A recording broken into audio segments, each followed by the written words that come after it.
What's up, guys? Thanks as always for supporting the show. It would mean a lot to me if you would take a second to scroll down and hit that subscribe button so you don't miss any more of our videos. Also, make sure you follow us all over social media so you don't miss any of our content or show announcements.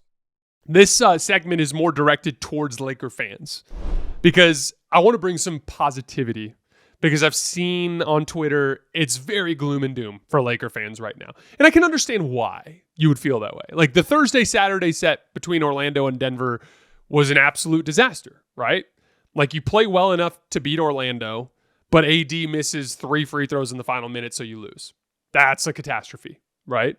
Then in the Denver game, Dalton Knecht gets a dunk with 2 minutes left in the first half, and you're up by 10 on the Denver Nuggets. And then your entire team simultaneously enters a funk and they cannot score. The Lakers scored 15 points total over a 15-minute span between the second, third, and fourth quarters. And then you end up getting blown out. Like literally a 35-point turnaround in the same game. So look, I get it. Losses are losses under any circumstances, and these two were particularly bad. But here's why I'm not getting too worked up about it. First of all, I thought the Orlando game was actually a night where the Lakers showed a lot of heart.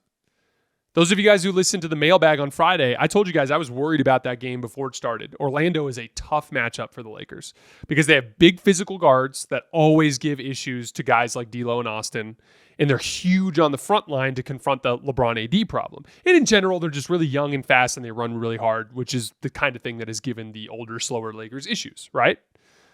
And the Lakers were down both of their forwards. Like Rui Hachimura and Jared Vanderbilt were out. So like the entire roster is basically guards, limited centers, and LeBron and AD. That is basically what you're going to war with in a very, very physical matchup. And LeBron and AD just stepped up to that challenge and they kicked ass. They had 70 points, 19 rebounds, and 9 assists in 4 blocks between the two of them. They both just made huge play after huge play down the stretch to put themselves into position to win. And then AD misses 3 free throws in the final minute and you lose. Like, it really fucking sucks. I get it.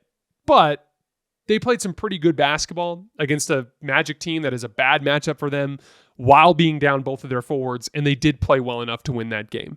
So, like, I actually left that game feeling better about the team. There are still some problems, right? Like, Austin Reeves was a disaster in that game. He was just 3 for 12, but that's kind of what Jalen Suggs can do to opposing guards. And also, Austin usually finds a way to at least be pretty good, even against the athletic team. So, like, I thought it was like 50% Suggs is awesome, and 50% Austin just had a bad night.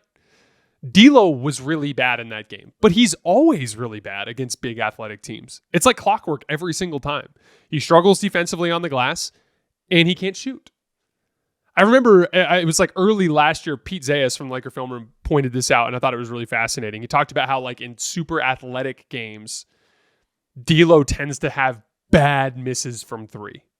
Like, he has kind of like a smooth rhythm on his jump shot. And when he's playing against a team where he doesn't feel rushed, he can shoot the ball pretty well, although he's shot poorly all year this year. But when he runs into athletic teams, like, he starts rushing things a little bit and he will have awful misses for a really good shooter. And like, he had an air ball in the Orlando game. He had a couple other shots that like barely grazed the side of the rim. Like, D'Lo fell apart. But the point is we already knew that about D'Lo. So, like, I was discouraged about the loss, obviously. I like I told you guys, I even turned the game off. I was like, Lakers got this one. I'm done. And then I got a text message from my boss, who's a Lakers fan, and he's like, that was the worst loss ever. And I couldn't believe it, right? So, like, it's discouraging, but it was a night where I actually ended up being more encouraged about the Lakers in the big picture because LeBron and AD were able to meet the challenge, and they played well enough to beat a team that most teams are losing to right now, right? The Denver game. Was it indicative of a mental advantage that the Nuggets have over the Lakers? Yeah. Will the Lakers need to overcome that in order to ever truly compete with Denver in a playoff series? For sure. But that singular regular season game was just weird, in my opinion. Like, basketball is all about rhythm and flow. The highs are like the ball's popping around, everything just feels natural and smooth. Guys are making shots. They're always in the right spot. There's just like a rhythm and flow when the offense is really clicking, right? And then what do the lows look like? Like, spacing gets a little funky because guys aren't making the right reads when they're moving. You'll start botching like passes. Like how many times in that third quarter stretch did you see like the Lakers botch like regular like swing passes? Not even for turnovers, just like throw a bad pass and the guy has to like fumble it around and regain control before they can get back into the offense. Like, you're sloppy with the ball, you're sloppy with your spacing, no one can make a shot, everyone looks lifeless, and that's what the low looks like, right? But there's a spectrum, right? There's a spectrum of rhythm with the absolute peak and then the basement, right? And we saw both in the last week, like the Memphis game in the second half, or no, it was the Pelicans game in the second half. Like, and again, different level defense, but like they were in that second half, they were just peaking on the offensive end of the floor. And then the Denver game, they completely fall apart. No, oh yeah, the Pelicans are a bad defense. They played against the Orlando Magic, who are a much, much, much better defense than the Denver Nuggets. And they hung a 120 offensive rating on them. Like, the Lakers can score against elite defenses too. That's not an issue. The point is there's a spectrum. And what you saw in the second half of that Denver game, in the final minute or two of the second quarter, what you saw was the absolute bottom of that spectrum.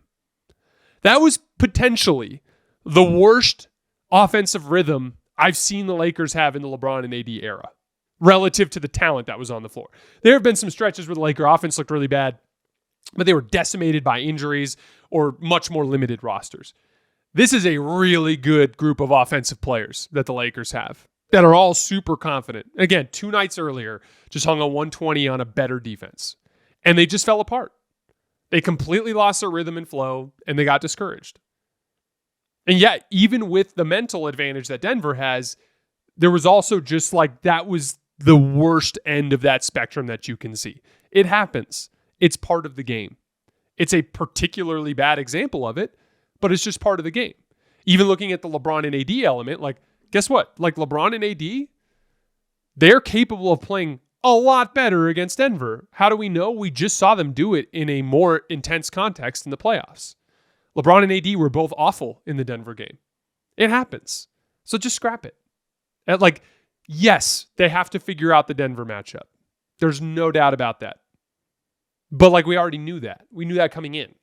It was a bad night. So like, I'm not as low about these 2 particular games from over the weekend as a lot of other Laker fans are. In the big picture, do the Lakers have personnel issues? Yes. They are not athletic enough on the perimeter. It's killing them on defense and in transition and on the offensive glass. It's something they'll need to fix. They need to turn D'Lo and Gabe preferably into bigger, better, more skilled athletes. It will probably take at least one of their first round picks, if not both of them. But we already knew that. We knew that in training camp. Do the Lakers have a Denver problem? Yes, but we already knew that. And these were all problems that we knew wouldn't actually get solved until we get closer to February anyway. And in the meantime, you're 10-6. You have the 6th best record in the entire NBA. You're fine. The sky's not falling. Okay? Everything is on track. What did I say from the start of the year? You just need to win 5 out of 8. 5 out of 8. 5 out of 8. That's going to keep you afloat in the standings. They've won 5 out of 8 twice now. It's going to be a fun week, though, for the Lakers. They have Phoenix on the road tomorrow night. I'm going to be covering that game.